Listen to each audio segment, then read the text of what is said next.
con nuestras jornadas. Nuestro siguiente ponente invitado es Juan Aro, que viene de la Universidad Rovira i Virgili de Tarragona. Juan es doctor en Ciencia Cognitiva y Lenguaje por esta misma universidad y además obtuvo el premio extraordinario de doctorado por su tesis, cuyo tema es el procesamiento de la ambigüedad léxica en español.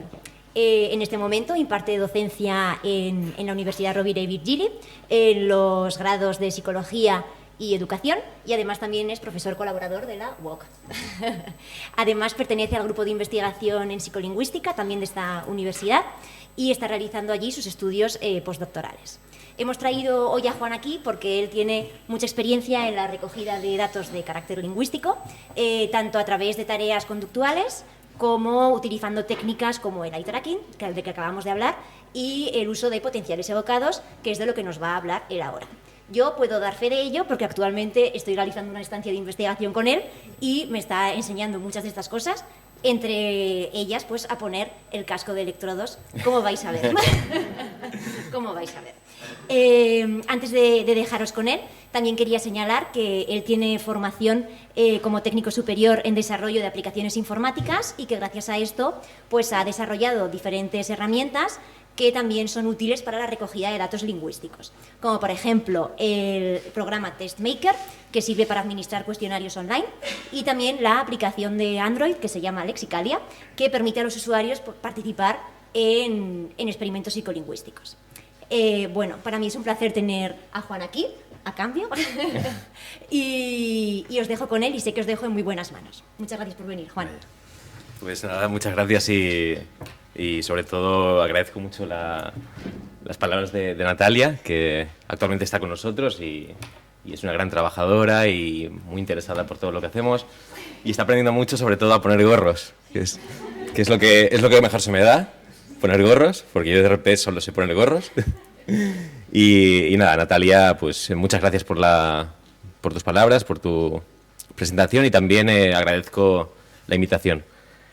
Así que, de lo que voy a hablar es de una técnica que se llama técnica de potenciales evocados y es una técnica mediante la cual podemos registrar la actividad eléctrica del cerebro, ¿vale? Aquella actividad que consigue pasar pues una serie de obstáculos, digamos, el cerebro, el cráneo, cuero cabelludo, el pelo y demás, ¿vale? Esa actividad que consigue salir fuera es la que captamos con esta técnica, que es una técnica derivada de la encefalografía, ¿vale? Así que comenzaré con la introducción, la presentación de los temas de los que hablaré.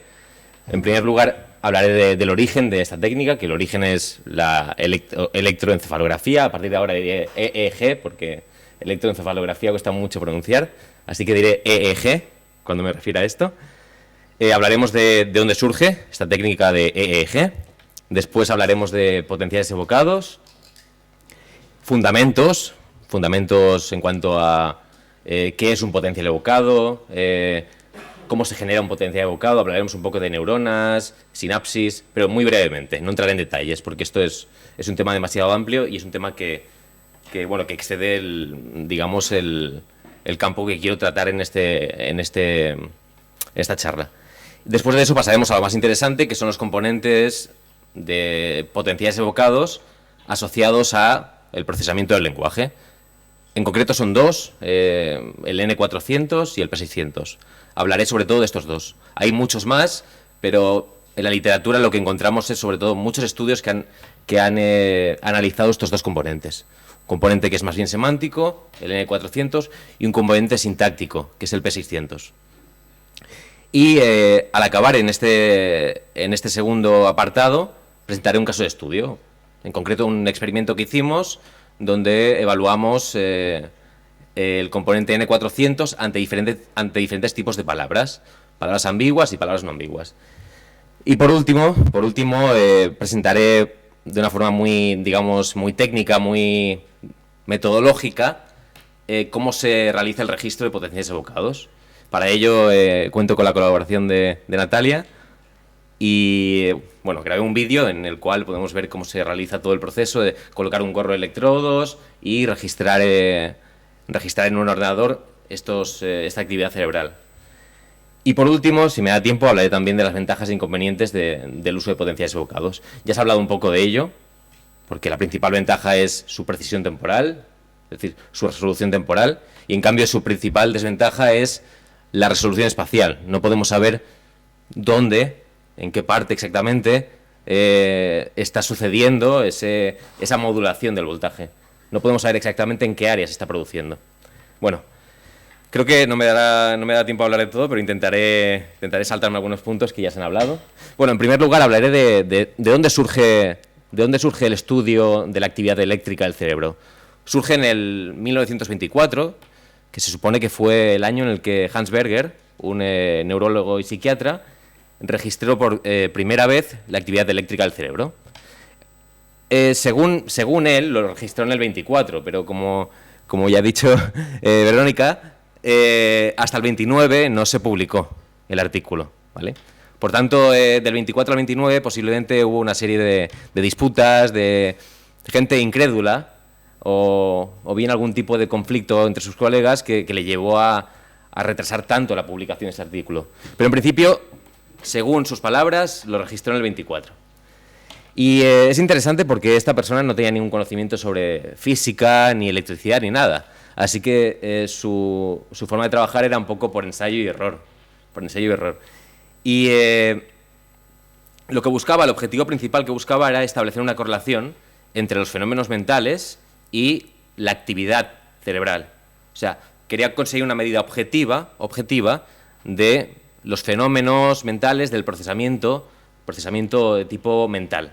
Y para ello, utilizó una especie de casco con electrodos, mediante el cual registró esto aquí. Esto aquí se puede considerar que es uno de los primeros registros mediante la técnica de encefalografía. Y aquí tenemos un sujeto, un niño está contento, y que tiene un cacharro aquí que no sé qué es. Pero lo interesante es que este gorro es un gorro pues hecho a medida por el neurólogo Hans Berger, ¿vale? Bien, entonces la técnica de encefalografía lo que registra es, digamos, la actividad general del cerebro.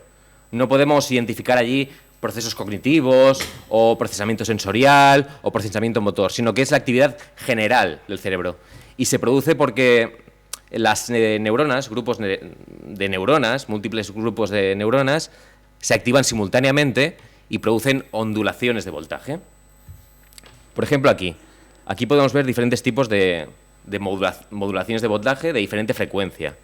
Y se supone que cada tipo de, digamos, cada patrón de frecuencia está asociado a un estado mental.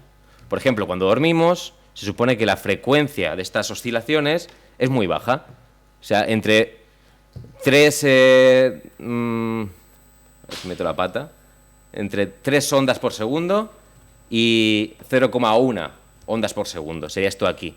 O sea, la oscilación es muy, muy, muy lenta cuando dormimos. En cambio, cuando estamos en alerta, cuando estamos trabajando, activos, la oscilación es de entre 12,5 y 30 hercios. O sea, en cada segundo habría entre 12,5 y 30 oscilaciones.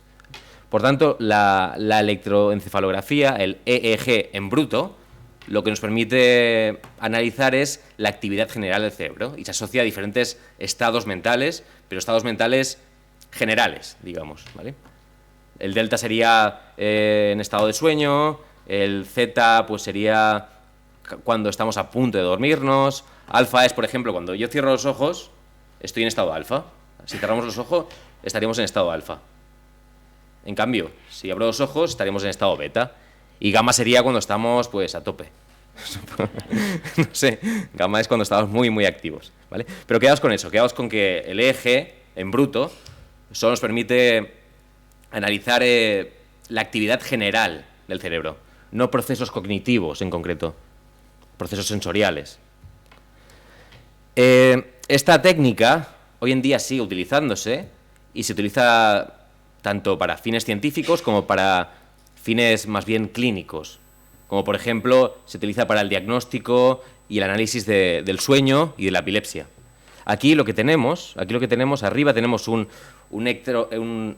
EEG en bruto normal, de una persona normal, sin ningún tipo de trastorno, y aquí abajo lo que tenemos, ¿qué creéis que tenemos aquí abajo? Un problema tenemos. Aquí la cosa no va fina. Aquí lo que tenemos es un EEG en bruto de una persona con epilepsia, ¿vale? Estas oscilaciones de aquí, estos patrones, digamos este patrón caótico que observamos aquí, anticipa de alguna forma una crisis epiléptica. Y este de aquí es cuando ya está sufriendo la crisis epiléptica. Así que el EEG en bruto nos permite predecir crisis epilépticas y también nos permite diagnosticar epilepsia antes de que suceda una crisis. Por tanto, hoy en día el EEG sigue siendo de utilidad. Lo que pasa es que no es de utilidad para estudiar procesos cognitivos, como he dicho, porque el EEG en bruto contiene mucho ruido. Y para estudiar procesos cognitivos, lo que necesitamos es extraer la señal de ese ruido, ¿vale? De todo ese ruido, tenemos que extraer solo la parte que nos interesa. Porque en el EEG en bruto, en un registro como este, tendríamos procesos sensoriales, procesamiento motor, procesamiento cognitivo, de todo tipo. Uy. Se me oye bien, ¿no? Vale, aquí tenemos mezclado todo tipo de actividad cerebral asociada a diferentes eventos sensoriales, motores, cognitivos, todo mezclado. Y entonces cuando queremos estudiar un proceso cognitivo en concreto, como sería el lenguaje, lo que tenemos que hacer es de aquí sacar todo el ruido y quedarnos solo con la señal. Hay diferentes formas de hacerlo, pero la que voy a presentar es la técnica de potenciales evocados. La técnica de potenciales evocados es una forma de quedarnos solo con la señal, con lo que nos interesa de todo este electroencefalograma. Vale. Entramos ya en el apartado de potenciales evocados. Y un potencial evocado, a diferencia del EEG en bruto, es la actividad eléctrica que se desencadena a raíz de la presentación de un estímulo, ¿vale? Presentamos un estímulo o sucede algún tipo de evento y lo que ocurre después de ese estímulo es que la actividad cerebral, digamos que presenta un patrón de modulaciones, de voltaje positivo, de voltaje negativo, de diferente temporalidad, que es lo que llamamos potencial evocado. Por tanto, esto de aquí, a diferencia de esto de aquí, lo que muestra es la activación cerebral ante la presentación de un estímulo. Es decir, es una situación muy controlada. Lo otro es activación espontánea de nuestro cerebro. Esto es activación, digamos, más o menos controlada y en respuesta a una manipulación experimental que estamos realizando. Por ejemplo, ante la presentación de diferentes palabras, ¿vale? Podemos manipular el tipo de palabras y ver cómo fluctúa esta actividad eléctrica. Vale, el estímulo puede presentarse tanto en la modalidad visual como en modalidad auditiva. El potencial evocado responde a diferentes tipos de estímulos, independientemente de la modalidad en la que se presenten. Vale, ¿y qué refleja un potencial evocado? Pues lo que refleja exactamente es la actividad posináptica, es decir, la actividad que se da después de la sinapsis entre neuronas, y es una actividad que dura bastante tiempo. La actividad posináptica se puede prolongar durante cientos de milisegundos. Y esto facilita el registro. Si fuera una actividad que sucede momentáneamente en 1 milisegundo, 2 milisegundos, sería imposible registrarla. En cambio, al ser una actividad que se prolonga en el tiempo y que se da de forma simultánea en grandes conjuntos de neuronas, facilita su registro. ¿Vale? Así que lo que estamos registrando es actividad eléctrica posináptica, después de la sinapsis neuronal. Y bien, de toda esta actividad eléctrica posináptica, como he dicho antes, solo una pequeña parte, digamos, que consigue superar la barrera del cráneo, cerebro, pelo, cuero cabelludo. Solo una pequeñita parte. Y esa pequeñita parte es la que captamos con electrodos, ¿vale? Como veis aquí, por ejemplo, estos puntos, estos círculos negros, representarían conjuntos de neuronas que responden ante un estímulo. Y ese voltaje, o bien también, bueno, en este caso, a diferencia de lo que ha presentado Verónica sobre campos magnéticos, en este caso no registramos campos magnéticos, sino que registramos directamente voltaje. Y el voltaje, pues, se propaga no siempre se propaga de la misma forma. Aquí vemos que este conjunto de neuronas propaga su voltaje de forma, digamos, vertical, este diagonal, este hacia aquí, ¿vale? Y como veremos más tarde, esta es una de las principales desventajas del registro de potenciales evocados. Y es que no podemos saber exactamente en qué área se ha producido la activación. Ya que, por ejemplo, un electrodo situado en el centro puede estar recibiendo activación de la zona posterior, de la zona frontal o de cualquier otra zona. Al final lo que tenemos aquí, lo que registramos aquí, sería la combinación de diferentes generadores neuronales, de diferentes conjuntos de neuronas. Por tanto, la principal desventaja de esta técnica es su resolución espacial. No podemos saber de dónde procede esa activación. Bueno, no podemos saberlo con exactitud, ¿vale? Pero podemos estimar, más o menos. Bien, así que cuando la actividad eléctrica sale fuera, lo que hacemos es captarla con electrodos. Esos electrodos se colocan en un gorro, son gorros de electrodos, se ajustan a la cabeza y cada uno de ellos va registrando la actividad de la zona en la que se encuentra. ¿Vale? Para ello, como veremos más tarde, hay que realizar un proceso en el cual reducimos la impedancia de los electrodos para así poder captar el voltaje con mayor intensidad. Tened en cuenta que el voltaje que sale fuera, que es el voltaje que escapa del cráneo, es un voltaje de una intensidad bajísima, es un voltaje muy bajito y por tanto tenemos que amplificarlo. Veremos que el amplificador es un elemento bastante importante en la técnica de potenciales evocados y también el más caro. El amplificador es el elemento más caro. Los gorros pues son caros también, pero el amplificador se va de precio. Bien, entonces, un potencial evocado es esto de aquí. ¿Vale? Es esto de aquí. En el segundo cero, imaginemos que en el segundo cero se ha presentado una palabra, por ejemplo. Y desde el segundo cero hasta el 500, lo que vemos, en este caso, sería como ciertas modulaciones, fluctuaciones de la actividad eléctrica, que son fluctuaciones que o bien pueden ser positivas o bien negativas y que suceden en diferentes momentos del procesamiento. ¿Vale? Por ejemplo, aquí tendríamos el P1, que sucede en los momentos iniciales y se asocia, por ejemplo, a procesamiento sensorial. Y aquí tenemos, por ejemplo, el P3, que ya es un componente más bien cognitivo. Ya entraremos en eso más tarde. Pero quedaos con que hay componentes puramente sensoriales de procesamiento del estímulo, de propiedades visuales, propiedades acústicas del estímulo, y después hay un procesamiento que es cognitivo, que sucede más tarde. Lo que interesa es, a partir más o menos de los 150 milisegundos, a partir de aquí está lo que nos interesa. Hasta ahí, pues, no es interesante, al menos no es interesante para estudiar procesos como el lenguaje, que son procesos que se desarrollan de forma más tardía. Bien, pues cada componente, cada una de estas ondulaciones recibe un nombre en función de su polaridad. Por ejemplo, si la polaridad es positiva, tendría una P, y si la polaridad, como en este caso, es negativa, tendría una N. Además de eso, recibe un número, y ese número indica el orden en el que aparece. Por ejemplo, este sería el primer componente positivo de un potencial evocado, y este sería el primer componente negativo de un potencial evocado, y así. También podemos encontrar en la literatura que los componentes, en lugar de recibir esta nomenclatura basada en voltaje y orden, también puede ser que en lugar del orden de aparición, lo que aparezca es el pico, es decir, el momento de máxima amplitud del componente. Por ejemplo, tendríamos un componente como el N400, podemos encontrar el N400 o el P300, que son componentes que alcanzan su máxima amplitud en el milisegundo 300 o alrededor del milisegundo 300, y el N400 sería el que alcanza su máxima amplitud en el milisegundo 400. Así que pensad que podemos encontrar estos dos tipos de numeraciones, una basada en el orden y la otra basada en el milisegundo en el que se da la máxima amplitud, ¿vale?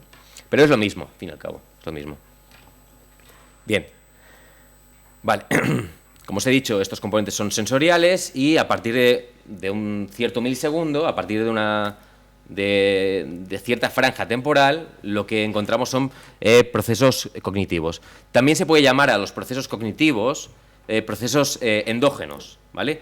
Para diferenciarlos de los procesos exteriores que tienen que ver con el procesamiento del estímulo, que serían los procesos exógenos, y que se ven alterados, por ejemplo, por la luminosidad de un estímulo o se ven alterados por el volumen de un estímulo, ¿vale? Por tanto, no interesan para el estudio de procesos cognitivos. Estos son exógenos, los primeros, los iniciales, estos de aquí. En cambio, lo que viene después son endógenos y son los que realmente interesan. Interesan para el estudio del lenguaje, por ejemplo. Bien, pues el primer potencial evocado endógeno que se descubrió fue en el 64 por Walter y colegas. Siempre ha hecho gracia esto de colegas, pero es así, Walter y colegas. Y lo que descubrió es un componente que se llama componente de variación contingente negativa. Y en este componente lo que observaron es, la tarea que utilizaron consistía en presentar una serie de luces parpadeantes y registrar, ante la presencia de esas luces, la actividad eléctrica del cerebro de los participantes. Y lo que veían era que ante los parpadeos había picos positivos y negativos, picos positivos y negativos, pero cuando se presentaron 50, 60, 70 estímulos similares de parpadeos, esos picos desaparecían. Y en lugar de aparecer estos picos, lo que había era ruido, era indistinguible del resto del registro, ¿vale? Lo cual indica una cierta acomodación al estímulo, ¿vale? Ante 50, 60 presentaciones de un mismo estímulo, parece que la actividad cerebral vuelve a ese caos, a ese ruido original, ¿vale? Ahora bien, lo interesante de esto es que había una condición en la cual el participante tenía que presionar un botón en un momento determinado. Ese momento era cuando sonaba un tono. Sonaba un tono y tenía que presionar un botón. Por tanto, el procedimiento era flashes, luces parpadeantes, tum, tum, tum, tum, tum, tum, durante un segundo más o menos. Entonces sonaba un tono y el participante presionaba un botón, ¿vale? Esa era la tarea que tenía que hacer. Y lo interesante lo que descubrieron estos investigadores es que, a diferencia de esta presentación que no requería respuesta, al requerir una respuesta se daba esta especie de fluctuación negativa prolongada que finalizaba con la pulsación del botón. ¿Veis? Aquí se presentan las luces parpadeantes y entonces, como el sujeto sabe que tiene que responder en algún momento, está como la expectativa. Y esta expectativa, digamos, esta predicción, anticipación, se refleja en esta fluctuación lenta negativa que finaliza concretamente aquí, cuando presiona el botón, ¿vale? Por tanto, a este componente lo llamaron componente de variación contingente negativa, ya que es contingente a la presencia o no de una respuesta. Este es el primer componente. En principio es el primer componente que podemos encontrar en la literatura. No sé si hay algún componente anterior que fue descubierto pero no fue publicado. Podría ser. Pero en la literatura encontramos este componente como el primero de toda esta, digamos, de toda esta corriente, toda esta línea de investigación sobre potenciales evocados. Bien, no sé cómo voy de tiempo. Voy bien, creo. Y media, ¿no? Vale. ¿Voy muy rápido? Muy bien, vale. Bien, pues ahora entramos ya a los potenciales evocados que nos interesan, que son aquellos asociados al procesamiento y representación del lenguaje. Lo segundo es un poco más peliagudo, ¿vale? Porque los psicolingüistas, entre los que me incluyo, nos dedicamos más al procesamiento que a la representación, ya que la representación es un tema muy peliagudo y muy, muy, muy, muy difícil de abordar, muy difícil. Y en cambio el procesamiento es más fácil. Es como, por eso nos dedicamos a eso. La semántica, ¿no? La representación y demás está ahí como en cajitas y nada. Total, vamos a ver un par de componentes que están asociados al procesamiento del lenguaje. El primero de ellos es el N400, ¿vale? Que como indica su nombre, digamos, es negativo y su máxima intensidad, su máxima amplitud se da en torno a los 400 milisegundos, ¿vale? Aquí lo vemos. Es esta fluctuación de aquí. ¿Vale? He de decir que estas fluctuaciones se dan de forma diferente según la localización del electrodo. Es decir, podríamos encontrar un componente N400 en la zona central, un componente muy marcado, esta fluctuación negativa muy marcada en la zona central centroparietal, ¿vale? Pero no la encontraríamos a lo mejor tan, digamos, tan evidente, tan marcada en la zona frontal o en la zona posterior, ¿vale? Por eso decimos que el N400 tiene una distribución centroparietal. Así que si queréis hacer un estudio y registrar el N400, deberéis centraros en los electrodos centroparietales, más o menos por aquí, ¿vale? Porque es donde mejor se refleja esta fluctuación del voltaje. Vale, y lo interesante de esto es que el N400 aparece, es evocado siempre ante estímulos lingüísticos, ya sean estímulos por modalidad auditiva, visual o incluso en lengua de signos. También, la lengua de signos también elicita este componente N400. Muy interesante, o sea que es un componente que en principio no está, digamos, no está restringido a una modalidad sensorial determinada.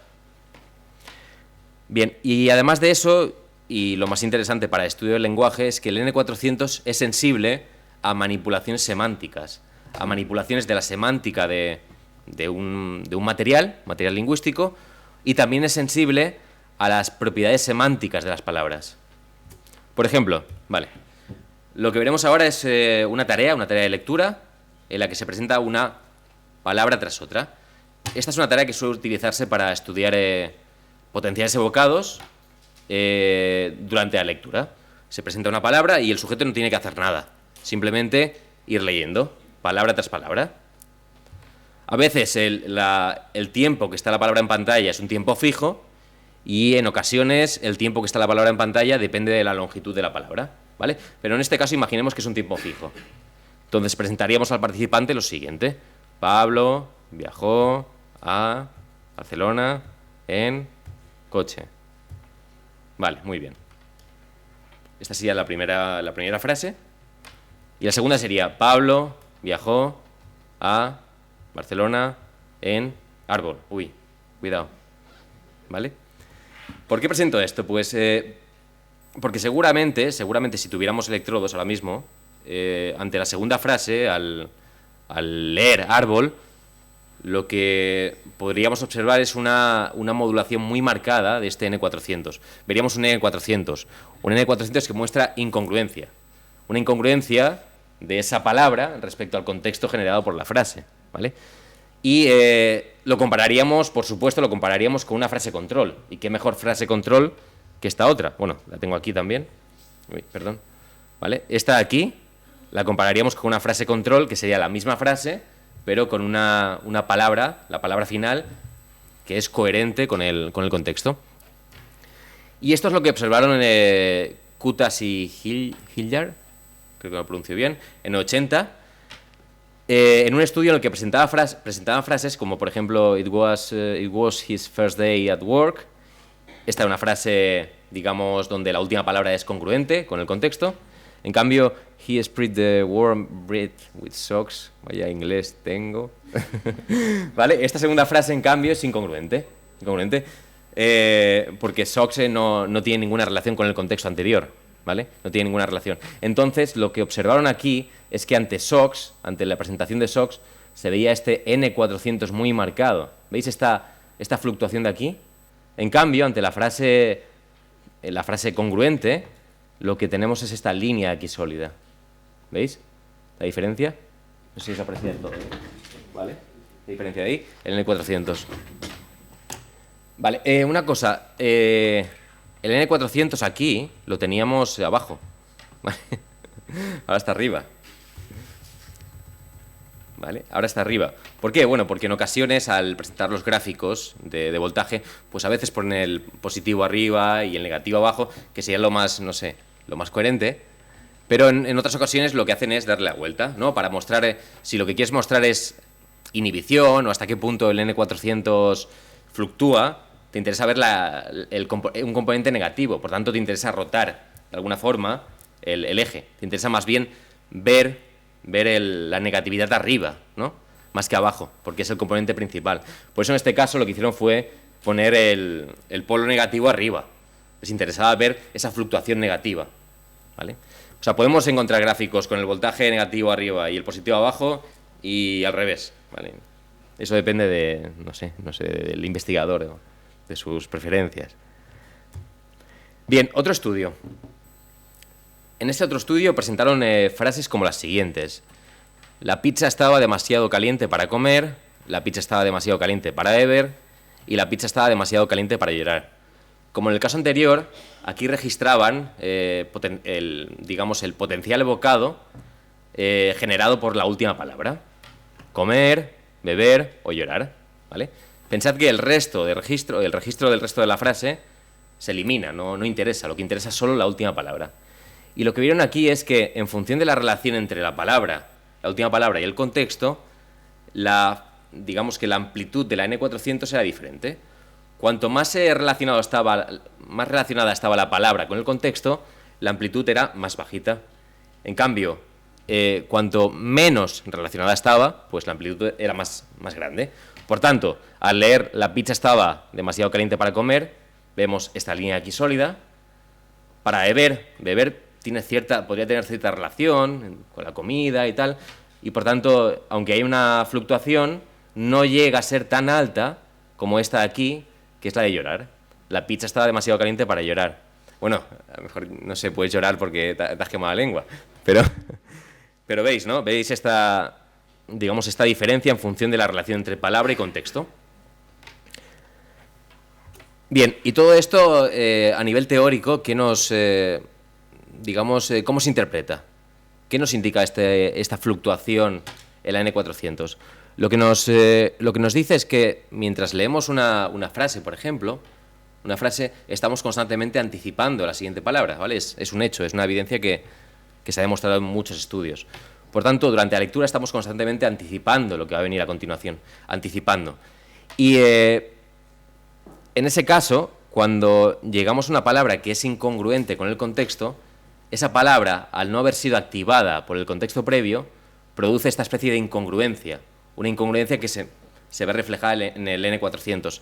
En cambio, cuando las palabras tienen cierta relación con el contexto, ya están preactivadas. Se supone que el contexto, mientras leemos una frase, la pizza estaba demasiado caliente para tal, comer, la representación mental de comer ya ha ido activándose poco a poco, y al llegar aquí, nuestro sistema lingüístico, prácticamente la coloca. O sea, no hace falta ningún esfuerzo para procesarla, porque ya ha sido preactivada.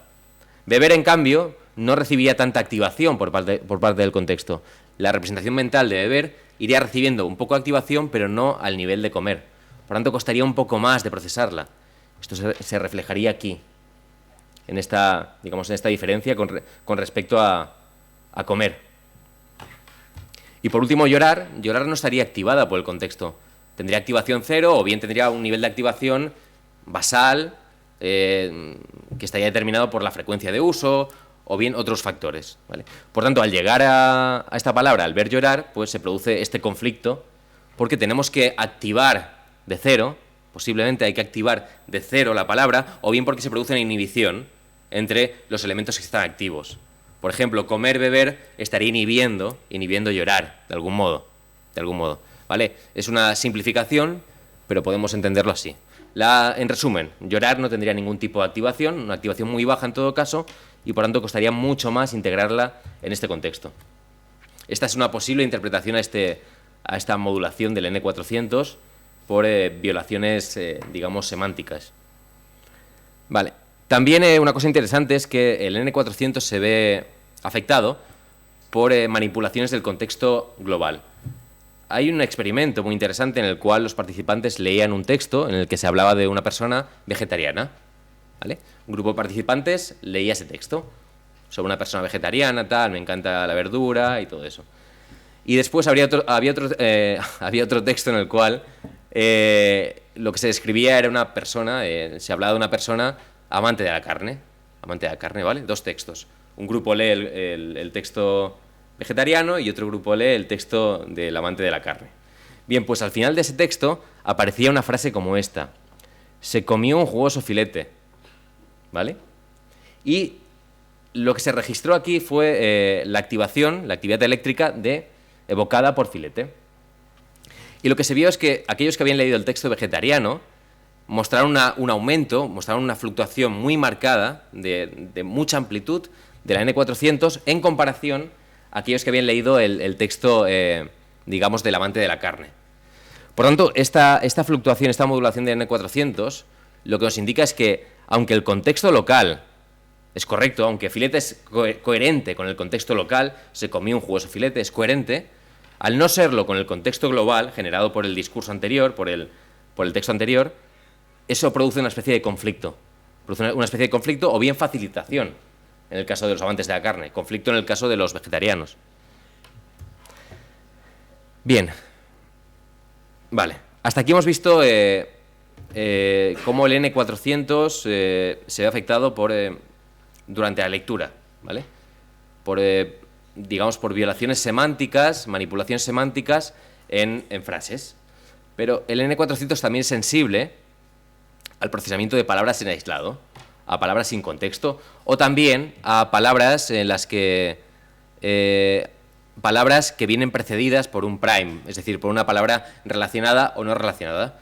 Como ha comentado antes José Manuel Ligoa, el paradigma de priming se puede utilizar en diferentes tareas.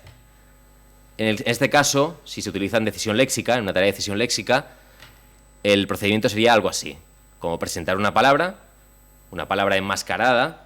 Podríamos poner aquí una fila de almohadillas, en este caso, bueno, no hay almohadillas, pero imaginemos que aquí habría almohadillas delante, o también podríamos poner almohadillas detrás para ocultar este estímulo. El estímulo perro se presentaría subliminalmente durante 50 milisegundos o menos, y después, inmediatamente después de este estímulo, se presentaría la palabra a la que el sujeto debe responder.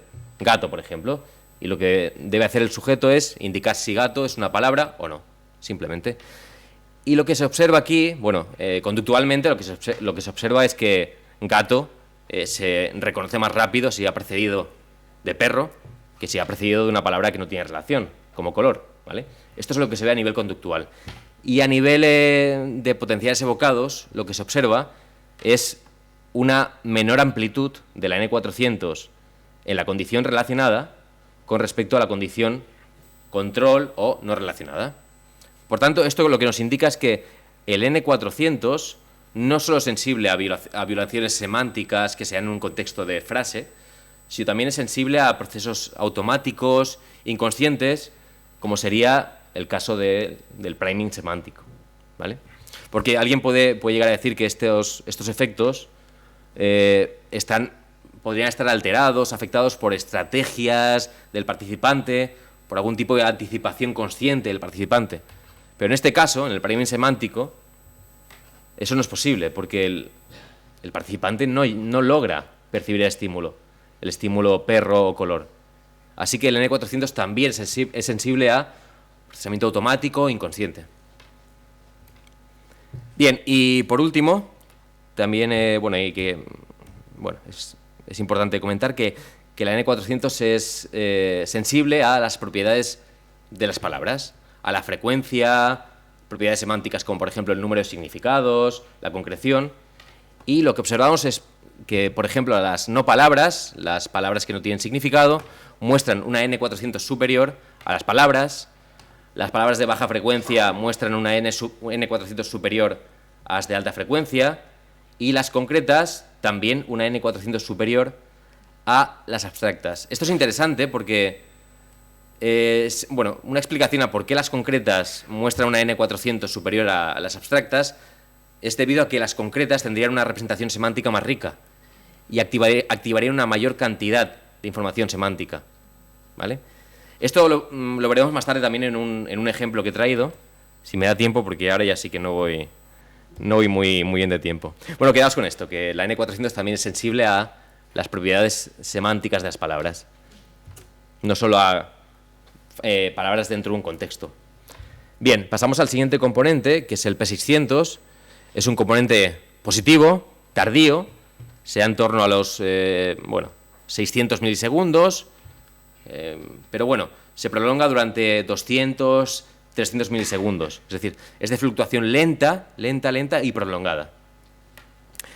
Y al igual que el N400, responde a estímulos lingüísticos. Por ejemplo, mirad lo siguiente. El hombre era alto. Vale, muy bien. Si tuviéramos un gorro, compararíamos la activación de alto, la activación eléctrica de alto, con respecto a la siguiente. El hombre era alta. Uy, vale. Este tipo de violación sintáctica, yo no soy lingüista, pero es una violación sintáctica, ¿no? De género, de número, ¿no? Vale. Es que eso me ha dado muchos problemas, no sabía si... Digo, ¿esto es sintáctico o esto qué es? Bien, pues si tuviéramos un gorro veríamos que ante el hombre era alta, se produciría una fluctuación en la actividad eléctrica en torno a los 600 milisegundos de una amplitud mayor que ante el estímulo alto, ante el estímulo congruente con, digamos, sintácticamente correcto. Y esto es porque el P600 parece ser sensible a violaciones sintácticas. Aquí tenemos un ejemplo que dice: los gatos no comerán, ¿vale? Esto es correcto. En cambio, esta de aquí, los gatos no comiendo, supongo que la traducción es correcta. Esto de aquí no es correcto sintácticamente, y lo que se observa aquí es una fluctuación positiva muy superior, o sea, de una amplitud muy superior a la de los gatos no comerán. ¿Veis? Este P600 que se prolonga durante mucho tiempo y que muestra una diferencia bastante importante con respecto a la frase control, que es los gatos no comerán. Vale, también responde a violaciones de número-género. Por ejemplo, el hombre era altos respecto al hombre era alto. De ambigüedad sintáctica, no los aceptaron en el club por sus prejuicios. Ante prejuicios se produce una ambigüedad sintáctica porque no se puede establecer cuál es el referente, quién es el club, el que tiene prejuicios, o bien el grupo que quería acceder a ese club, el que tenía prejuicios sobre el club. Pues ante prejuicios se vería una P600 superior a una frase control. Como esta, por ejemplo. Nos aceptaron en el club por sus pintas. Aquí no hay ambigüedad sintáctica de ningún tipo. Y también violaciones de animacidad, como por ejemplo los chicos tomarán tostadas en el desayuno, ¿vale? Aquí correcto. En cambio las piedras, las piedras no pueden tomar nada. Aquí si decimos las piedras tomarán tostadas en el desayuno, al llegar a tomarán o a tostadas, se produce esta fluctuación en el P600 porque es incompatible con la animacidad de piedras. Es un objeto inanimado en este caso. En cambio aquí no se produce ninguna fluctuación marcada del P600. ¿Cuánto me queda? 12 minutos, pues bueno. Vale, pues tengo, mira, vale. Voy bien, vale. Vale, entonces lo que presentaré ahora es un experimento que hicimos hace ya un par de años, en el cual comparamos palabras ambiguas, es decir, palabras con más de un significado, como por ejemplo banco, y palabras no ambiguas, como por ejemplo, imagínate una palabra no ambigua. Es que es muy difícil, encontrar una no ambigua, es complicado, la verdad. Pero pongamos jeringa, ¿vale? Jeringa. Comparamos palabras como banco, muñeca, aguja, con jeringa y otras palabras monosémicas que me cuesta mucho recordar. Mucho más difícil recordar monosémicas que ambiguas. Vale, pues comparamos estos dos tipos de estímulos. ¿Por qué? Porque en nuestro laboratorio hemos observado en muchos estudios, en muchos experimentos, que las palabras ambiguas se reconocen más rápidamente en una tarea de decisión léxica, una tarea en la que debes decir si lo que aparece en pantalla es una palabra o no. Pues las ambiguas se reconocen más rápidamente que las no ambiguas. Y una explicación a esto, una posible explicación a este fenómeno de la ventaja, se denomina la ventaja de la ambigüedad, es que las palabras ambiguas, al poseer más de una representación semántica, activan una cantidad de activación semántica superior a las no ambiguas, ¿vale? Por tanto, cuando leemos banco, en nuestra mente hay una mayor activación semántica que cuando leemos jeringa, por ejemplo, por el simple hecho de que una tiene una única representación semántica y la otra tendría múltiples representaciones semánticas. Para poner a prueba esto, lo que hicimos fue un estudio en el que registramos potenciales evocados ante palabras ambiguas y no ambiguas. Entonces, si esta teoría, esta hipótesis, mejor dicho, de la activación semántica es correcta, lo que esperaríamos es una N400 mayor ante ambiguas que ante no ambiguas. Lo que hicimos fue este estudio en el cual participaron 25 estudiantes de la URV, y utilizamos como estímulos 76 palabras ambiguas y 76 palabras no ambiguas. Además de eso, utilizamos como, digamos, como parte de la tarea 152 no palabras falsas, ya que la tarea consiste en decidir si lo que sale en pantalla es una palabra o no lo es, ¿vale? Simplemente. Y además, muy importante, controlamos, entre condiciones, entre ambiguas y no ambiguas, controlamos un montón de variables. Muchas variables tipo léxico, semántico, familiaridad, frecuencia, concreción, muchísimas variables, para así tener la certeza de que ese efecto era debido al número de significados y solo al número de significados, o al menos hasta donde alcanza nuestro control experimental, porque puede que haya alguna variable que no hayamos contemplado y que esté afectando a este resultado. Podría ser, pero contemplamos muchísimas variables y las controlamos todas. Todo lo que sabemos, todo lo que conocemos lo controlamos. Vale, ¿y qué vimos en la tarea conductual? En tiempos. Lo que vimos es este efecto que ya hemos encontrado muchas veces, de un tiempo de reconocimiento inferior para ambiguas respecto a no ambiguas. Y en cuanto al registro EEG, lo que observamos fue, aquí está invertido, aquí el negativo lo he puesto abajo, no sé por qué. ¿Vale? El negativo está abajo, el polo negativo está abajo y el polo positivo está arriba. Por tanto, lo que se observa aquí, en la línea discontinua, es la activación de las ambiguas y la línea continua, la activación de las no ambiguas, en una selección centroparietal de electrodos. ¿Vale? Es una selección de electrodos situados más o menos por aquí, que es donde, digamos, donde mejor se ve el N400. Y bueno, pues lo que muestra estos gráficos son una N400 de mayor amplitud para las ambiguas que para las no ambiguas. Y más o menos se da en todos los electrodos y con una diferencia similar. No es un gran efecto, como veis, no es un gran efecto, pero es significativo. Y por tanto, es un efecto. Pero no es un gran efecto. No es un gran efecto. Pero por suerte es significativo. Bien, pues ya llegó a la parte final, que es una parte más, digamos, más técnica, más metodológica, de cómo registrar potenciales. En primer lugar, ¿qué necesitamos? Pues un gorro con electrodos, ¿vale? Es un gorro como este. Aquí tenemos a Natalia, gracias. Y los electrodos son así, ¿vale? Esto es un electrodo y todo el gorro está lleno de electrodos. Bien, además de esos electrodos, también colocamos un par de electrodos en la cara, que estos electrodos se utilizan para registrar parpadeos, movimientos oculares, ya que un parpadeo o un movimiento ocular puede alterar todo el registro, ¿vale? Es lo que llamamos artefactos oculares. Esto de aquí, por ejemplo, sería un parpadeo. Como veis, no solo afecta al electrodo que está en la cara, a este o a este, sino que afecta a todos, a una cantidad importante de electrodos. Por ejemplo, un parpadeo afecta, se ve muy marcado, se ve un artefacto ocular muy marcado en los frontales, cada vez que hay un parpadeo. Y por eso es necesario tener en cuenta esto, ya que si tenemos en cuenta que ha habido un parpadeo en un momento determinado, podemos corregir la señal, corregir o bien eliminar ese segmento, ese ensayo. Vale, además de eso, un amplificador de voltaje. Esta es la joya de la corona. Esto es lo más caro. Que es donde conectamos el gorro y aquí amplifica la señal, porque la señal que llega al electrodo es muy bajita, muy pequeñita. Y esto lo amplifica y me dejaba esto.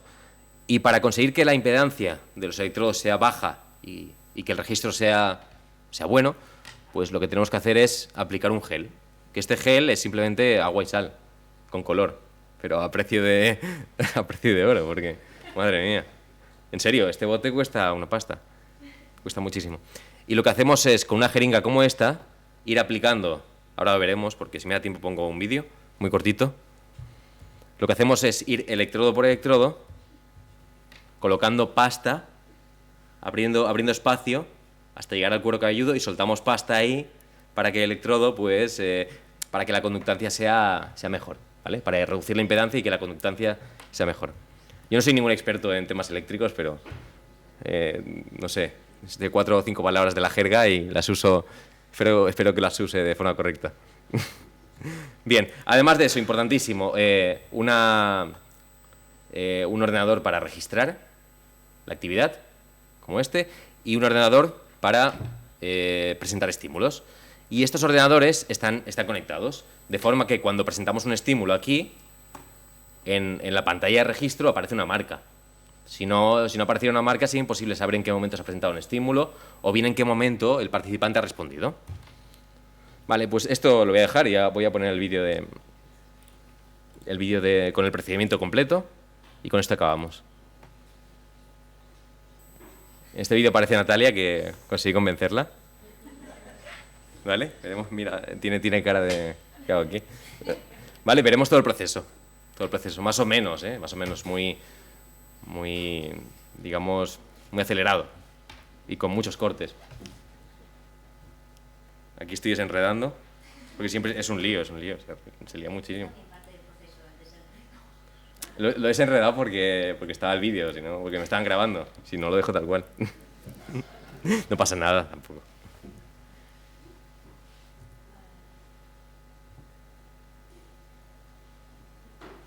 Vale, colocamos el gorro. He conectado el gorro al amplificador. Lo conectamos. Tal.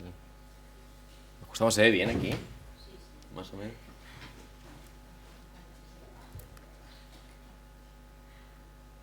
Esta es la parte más engorrosa. No, en serio, hacer todo esto nos lleva un buen rato.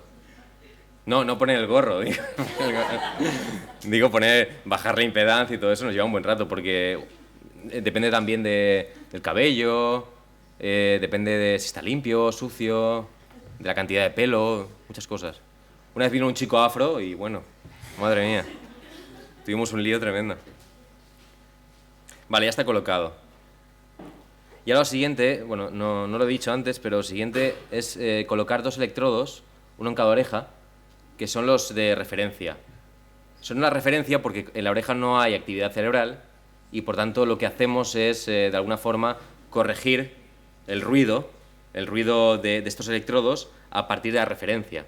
Tomamos esto como referencia de ruido y nos permite controlar el ruido que estamos registrando en el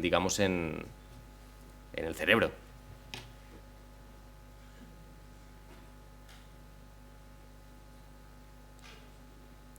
Vale, ya está completamente conectada. Esto aquí es el ordenador de presentación de estímulos. Vale, y entonces ya empieza la tarea esta de introducir gel. Introducimos la jeringa, abrimos el cuero cabelludo y cuando tocamos carne, pues soltamos el gel. ¿Vale? Como veis, no le puse gel para no mancharla, pero tiene toda la cabeza roja. ¿Vale? Los electrodos estos tienen un LED que te indican la impedancia. Si están en verde es que está todo bien, correcto, y si está rojo es que está fatal. Y tenemos como unos 24 electrodos y esto es lo que más tiempo lleva.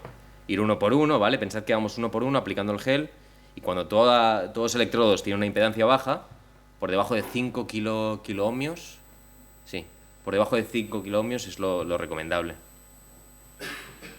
Vale, ya le he colocado uno en la cara y el otro en la mejilla.